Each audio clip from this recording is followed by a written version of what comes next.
Welcome to the Book Show, a celebration of reading and writers. I'm Joe Donahue.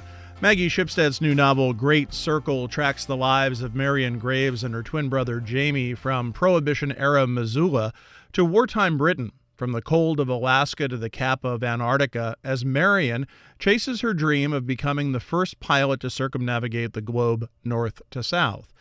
But it isn't just entire landscapes, continents, that Shipstead writes of here. She spans the whole biographies, intertwining Marian's story with that of Hadley Baxter, a young actress living in modern-day Los Angeles.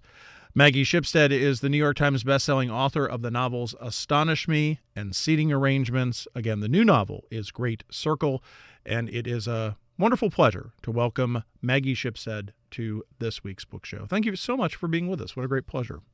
Oh, thanks for having me. Happy to be here. Well, the obvious question is what brought you down this path of wanting to tell us the story of Marian Graves and her love of flight? Well, the sort of original seed of it happened in fall of 2012. I was in New Zealand and I'd been traveling and I thought I would work on this project I had going. I was sort of waiting for edits on Astonish Me. And the project I was writing just sort of died. I just lost all momentum and couldn't get anywhere. And so I was at the airport sort of feeling sorry for myself. And there's a statue there of this pilot, Jean Batten, who was the first person to fly solo from the UK to New Zealand in 1936. And it was kind of one of those moments where when you know, you know. And I was just like, I will write a book about a pilot, a female pilot.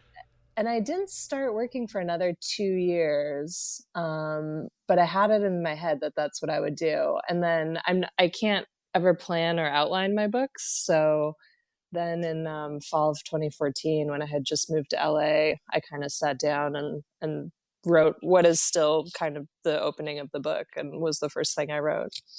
Well, that's interesting because it answers the question that I ultimately had for you, which is, without the planning and outlining aspect of it, did you know that it was going to take such broad a scope, that it was going to be as epic in nature as it is? Yeah, absolutely not. I had written my previous two books kind of in under a year each, and I sort of had this notion of myself as someone who just sort of tosses off a book in a year. And so I thought that that would be the case for this as well. I thought it might be slightly longer than my other books, but yeah, I sort of immediately made things difficult for myself because I was like, this should start with the launch of a ship in 1909. And then I pretty quickly had the idea for Hadley. And so then I had two threads going. And then as I went forward, I had sort of this idea for these sections called Incomplete Histories, where I would sort of, go back in time and zoom forward and include all the history of Missoula or quite a lot of history of aviation. And so it really kind of sprawled semi out of control as I worked and was certainly not the plan. But, I kind of gave myself over to it and the book became something that was about vastness and complexity and how do you sort of wrangle that and how do you measure yourself against it. So I embraced it for the most part, although I had plenty of days, particularly maybe when I was 2 years in and I realized I wasn't halfway through a first draft. I'd written, 450 pages and I knew I had at least that much more to go. And that was a hard day. You mentioned Hadley, the character of Hadley Baxter, who is a modern day actress who ultimately plays Marian in the movie of her life, and her story emerges very quickly in the novel, and you see how the two are going to play with each other. There are different ways to describe this, of course, of having dual narratives, but that word of a dual, of how do you balance that out? Because Marian always really does take center stage.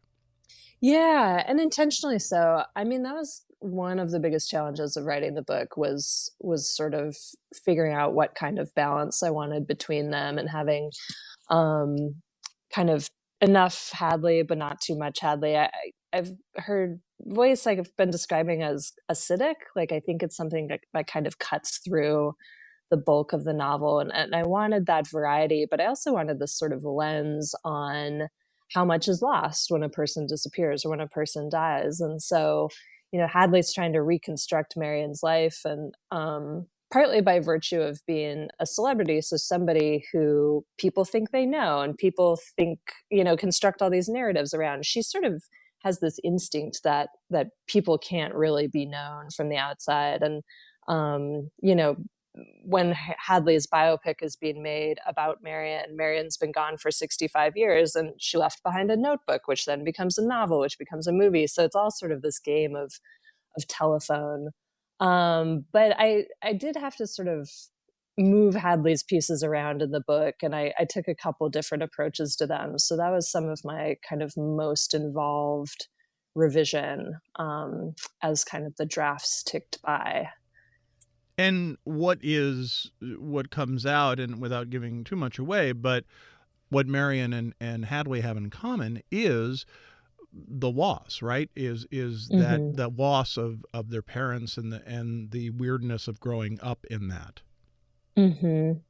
Yeah, they're both sort of trying to figure out, how do I live my life, which is something we're all grappling with, of course, in different ways. And they have enough in common on sort of a concrete level that Hadley sees Marian in some ways as like, Marian's life is almost like tarot cards to Hadley. She's sort of wondering what's in it for her, and what she can take from what's left of Marian's life. And to her, I mean, I think what she really envies about Marian is Marian's sense of purpose. Marian knew she had to fly, and Hadley's not really sure what she has to do. She's under this crushing pressure of public scrutiny and different expectations. But yeah, they're both, I think, by virtue of the loss, as you say, being orphaned, and they're both raised by their uncles, they're sort of set up to be kind of always seeking something that can't really be found. And Hadley she knows Marian's story because she read it as a kid. I mean, she saw this book and picked it up, and there was a connection there. Yeah, just kind of by happenstance. And then years later, someone gives her the book and says, we're making a movie of this. And it also seems to her like a sign. I think Hadley's definitely someone who believes the universe is telling her things. Let us talk for a moment about the character of Marian, because she is really so independent and against all odds. And several times throughout the book, this question comes up of why. What is driving this character to want this? Whether it be to fly, to do what she is doing, the various ways that she makes money, and then ultimately that brings her to the war, and then brings her to want to do this accomplishment of circumnavigating the globe north to south. That question of why comes up a lot. I assume it's a question you had to answer pretty early on. When I wrote the first draft, so the first draft took 3 years and 3 months, and it was a slender 980 pages, which eventually shrank quite a bit to make the finished book. But in some ways, I didn't really question it. My brother was a pilot in the Air Force, or he just left the Air Force, he stopped flying a while ago. But I had seen someone who, as a child, just knew they had to fly. And my impression is this is pretty common amongst pilots. There's just something that speaks to them, and they know they have to do it. So I felt comfortable having Marian react that way to sort of her first up-close look at some biplanes. But this question of, and she has this sort of feral childhood, she and her brother, and are free to follow their impulses. And she doesn't really consider that there might be any limitations on her, or that her gender might be a factor until she's older and is trying to fly. But it was funny, the question of why she would fly around the world north-south really kind of bedeviled my agent when she read the first draft. And she was my first reader, and she was just like, I don't understand why she would want to do it. And right. To me, for some reason, it just made sense. I think part of that's that I've done quite a bit of sort of polar travel and encountered people who just do things like this because they feel they have to. And I think people have a vision of themselves sort of making a journey like this or an accomplishment, and even the sort of obscurity of it, the fact that there's no rational reason to them is persuasive. Like that's part of the why.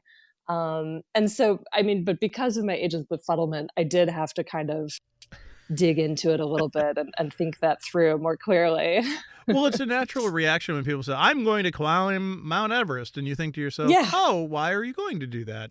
You don't Yeah. have to. Why would you want to do that? I think it might be one of those things where there's sort of there are two types of people in the world, Right.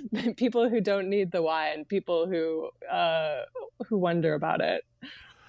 When you look at all that she goes through and the constants in her life are her brother Jamie and her friend Caleb.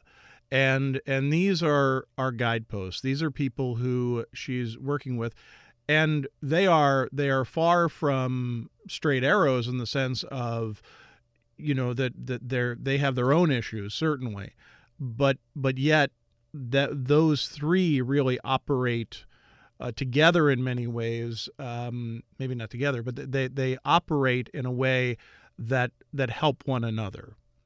Mm-hmm. They're reliant on one another. Yeah. I mean, I think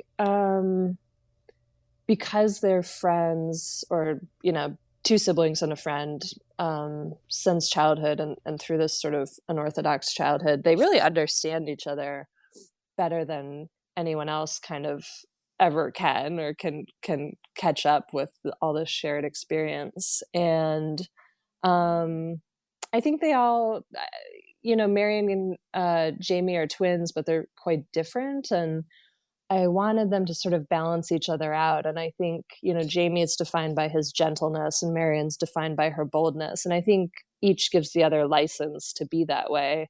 And then Caleb, being sort of the third point of the triangle, fulfills a similar function in a way. He's sort of, his friendship is part of what allows them to be individuals, and vice versa. But yeah, because I don't plan, I sort of casually introduced Caleb as I was writing through their childhood without thinking through how important he would be over the course of the book. But what I find with my sort of writing method is that when I hit problems later on, often the solutions are embedded in the earlier part of the book. And in some ways, that's how Caleb functioned for me as a character. I'd always bring him back, and he helps Marian out of some tight spots as well. Right. And so he was important to me, sort of functionally as well as emotionally. He is there when they need him. Exactly. Yeah. When you look at the overall story that you wanted to tell, I mean, it is very much about flight. It is about Marian. It is about gender. And those are all things that are certainly addressed here. And when you do that balance of figuring it out, Marian is a very complex character. And was that complexity apparent to you from the very beginning, or did that emerge as you continued down the path? Yeah, it's certainly emerged. I mean, I think writing a character is a process of getting to know someone. And, I'm always going back as I understand the character better, going back and looking at the earlier parts to say, is this consistent with who this person is, or at least who they become?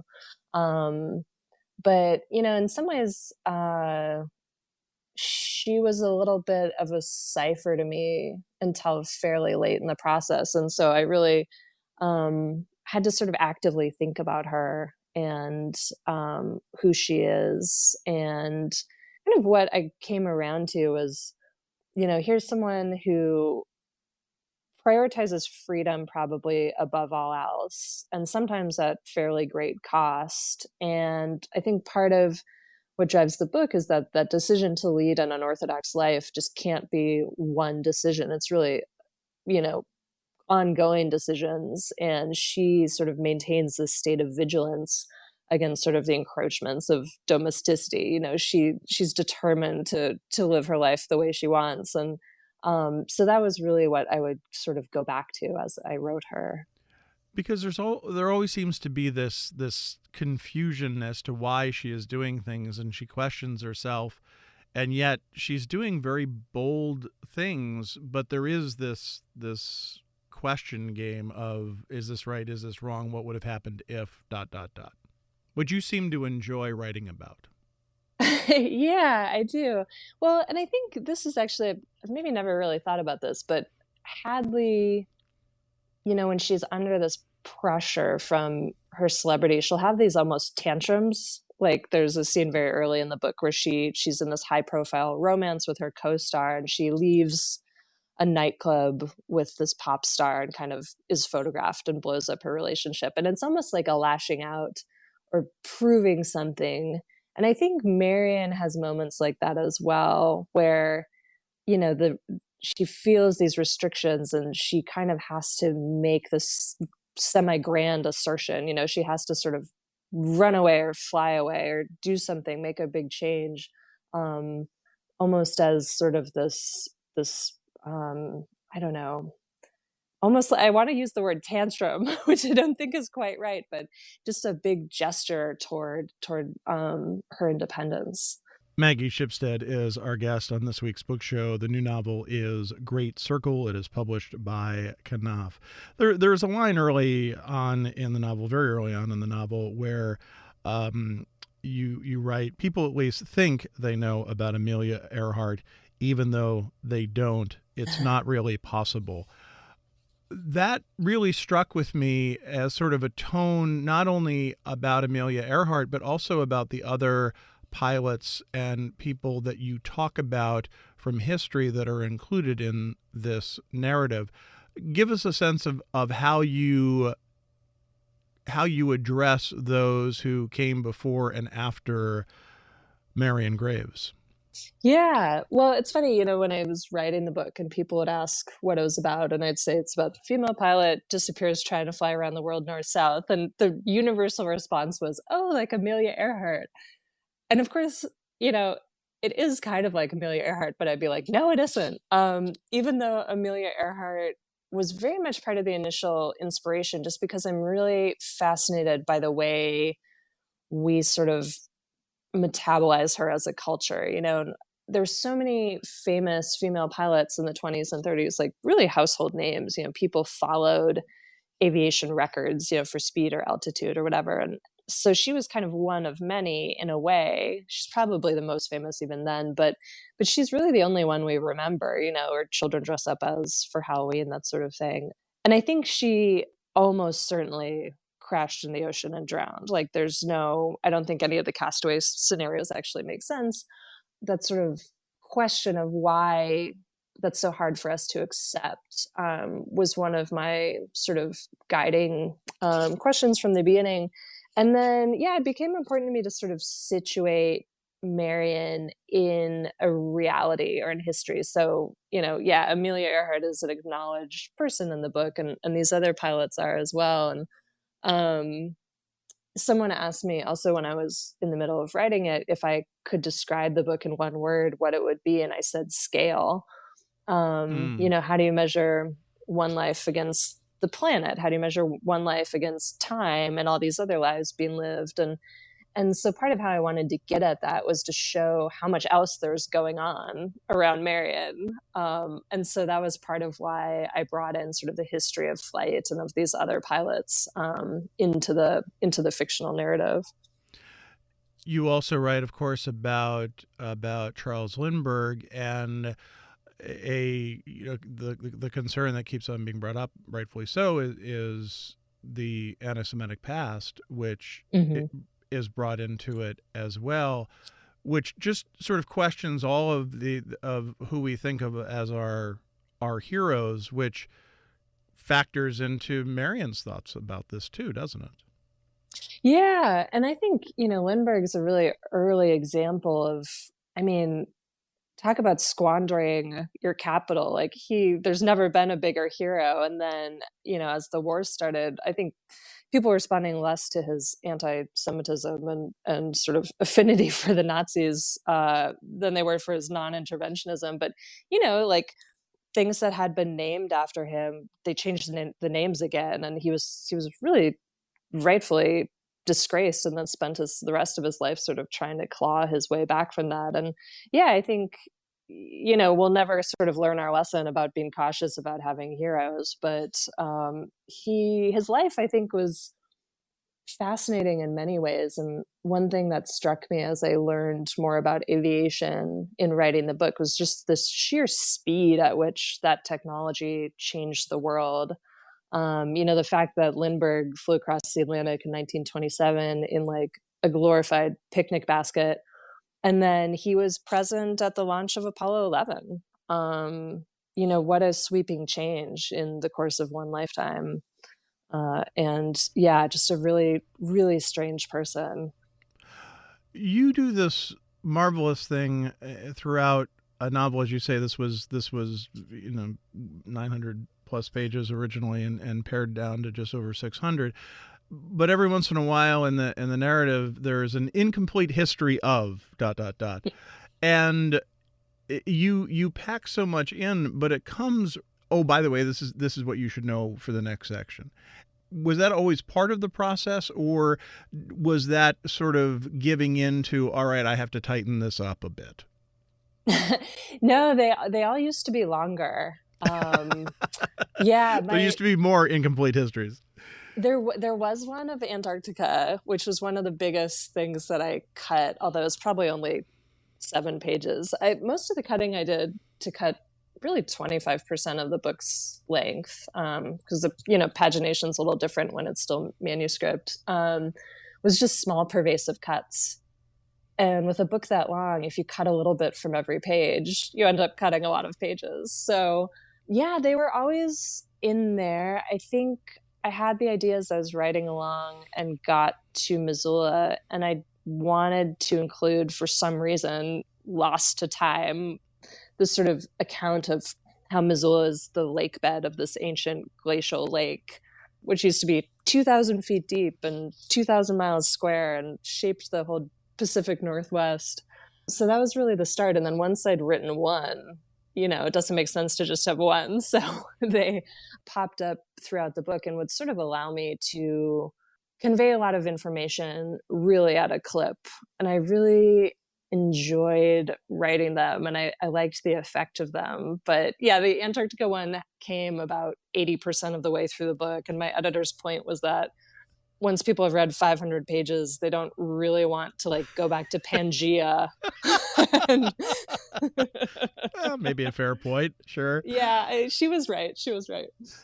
There are some just wonderful lines in here. I just want to throw a couple of them to you. Eddie, who is a peripheral character, but a very important one because it's Marian's navigator on the trip. Eddie says, "You always are somewhere. You just have to figure out where. The place you want to go exists. You just have to find it."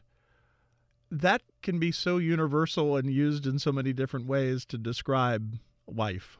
It's true. I think Eddie, is a navigator, and there's so much sort of metaphorical freight attached to navigation, I think, for good reason. And that was something I was playing with. But I also, thought about it in a literal sense too. And during the course of writing this book, I did a lot of freelancing for travel magazines, which is how I got to a lot of the places that Marian goes. And in traveling to some of these more remote corners of the earth, that just that sort of literal fact really struck me, where I was like, this is here.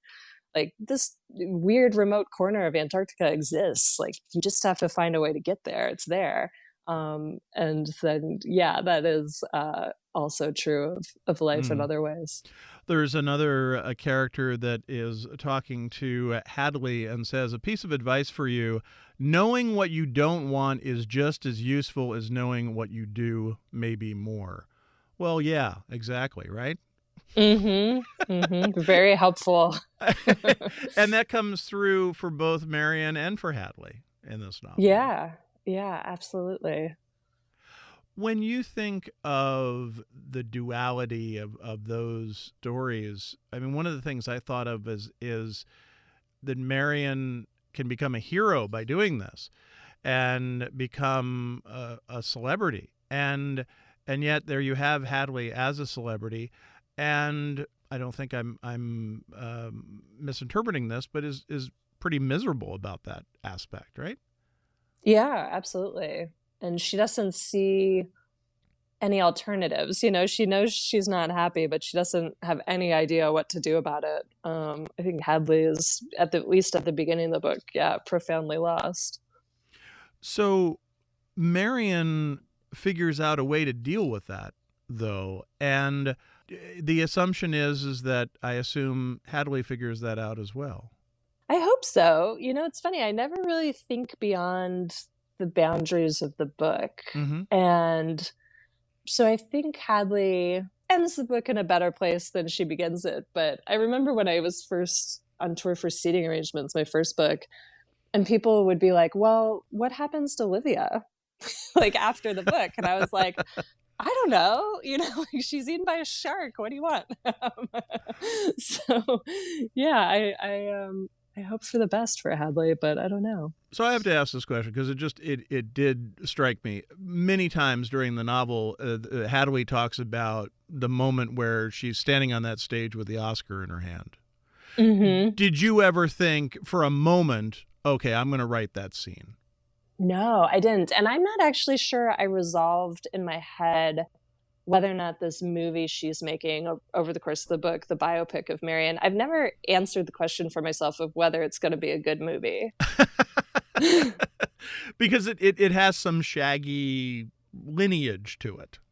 Exactly, yeah. And it's also the type of movie that's very difficult to make. Like there's a biopic of Amelia Earhart maybe 10 years ago with Hilary Swank, and it's fine. You know, I kind of think this movie that all this work and money has gone into will also probably be like, okay.